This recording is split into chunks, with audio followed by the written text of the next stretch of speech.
Assalamualaikum warahmatullahi wabarakatuh. Kebanyakan dari kita telah mendengar dan membaca mengenai manfaat madu dan kemampuan pengobatan yang telah Allah janjikan pada benda yang menakjubkan ini. Berikut akan dikemukakan beberapa hasil penelitian mutakhir mengenai pengobatan menggunakan madu. Oleh karena itu disarankan agar rumah kita memiliki atau menyimpan madu, meskipun hanya sedikit, karena manfaat yang akan kita dapatkan amat besar. Hal yang patut diketahui adalah bahwa sejak 5.000 tahun yang lalu, penduduk Mesir kuno telah menggunakan madu dalam proses penyembuhan dari operasi. Mereka menemukan manfaat yang besar dari terap madu tersebut. Ketika agama ini datang, Islam menegaskan kembali mengenai pentingnya madu. Hingga kata Al-Shifa, obat dalam Al-Quran disebutkan tidak kurang dari 4 kali. 3 diantaranya disandingkan dengan kata Al-Quran, dan 1 diantaranya disandingkan dengan madu. Allah Subhanahu wa Ta'ala berfirman sebagai berikut, dari perut lebah itu keluar minuman madu yang bermacam-macam warnanya. Di dalamnya terdapat obat yang menyembuhkan bagi manusia. Sungguh, pada yang demikian itu benar-benar terdapat tanda kebesaran Allah bagi orang yang berpikir. Surah An-Nahl ayat 69. Di dalam Al-Quran terdapat isyarat bahwa madu mengandung obat yang menyembuhkan bagi manusia. Para dokter sepakat bahwa madu memiliki banyak manfaat. Untuk mengungkapkan hal ini, berbagai riset, kajian, penelitian, dan eksperimen telah dilakukan.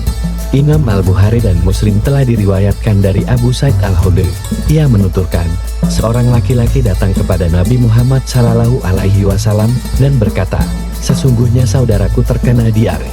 Rasulullah SAW bersabda, minumkanlah madu kepadanya.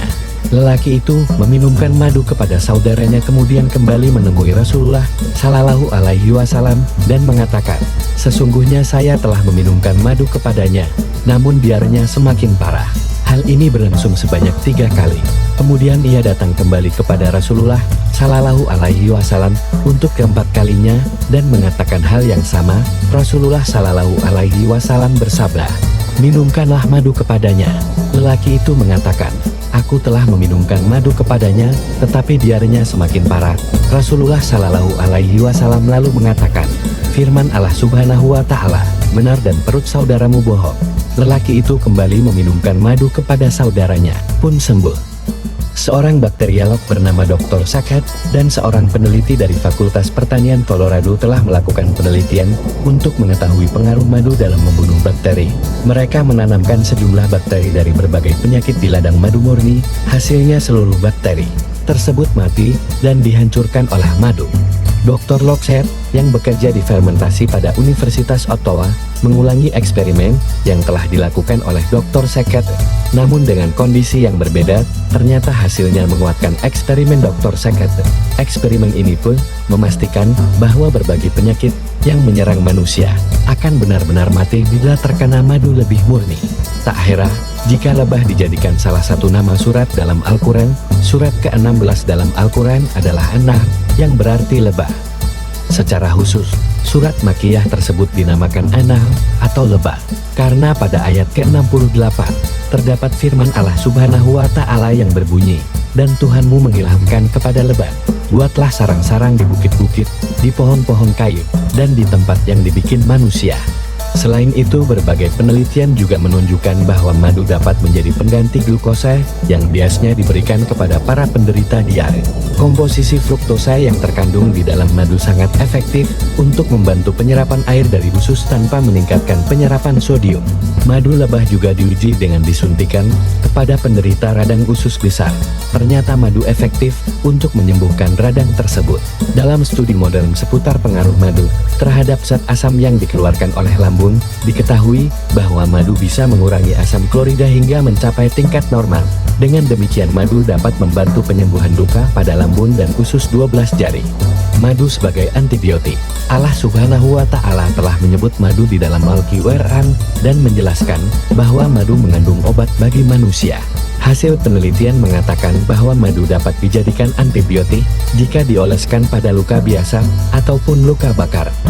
Pada tahun 1937, Gould dalam penelitiannya menemukan efektivitas madu sebagai antibiotik terhadap 17 jenis mikrop. Pada tahun 1956, Schruller dan Vogel mengumumkan komposisi madu dengan beberapa bahan pelarut dan menemukan bahwa zat-zat pembunuh mikrop yang terkandung di dalam madu ditemukan di dalam zat-zat yang bisa larut dalam ether.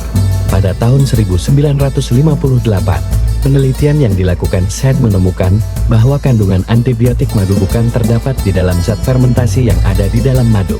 Pada tahun 1970, di dalam penelitiannya terhadap seorang pasien yang melakukan operasi pengangkatan rahim, Cavanagh menemukan bahwa penggunaan madu secara lokal pada bagian yang luka akan membuat tersebut bebas dari mikrop pada kisaran waktu 3-6 hari saja.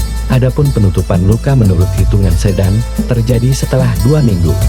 Dalam Sahih Al-Bukhari dan Sahih Muslim diriwayatkan sebuah hadis sahih tentang penggunaan madu lebam untuk mengobati berbagai penyakit pencernaan. Hadis ini sungguh merupakan sebuah penjelasan ilmiah pertama tentang manfaat madu lebam untuk mengobati berbagai penyakit perut dan usus. Itulah manfaat madu dalam Al-Quran. Wassalamualaikum warahmatullahi wabarakatuh.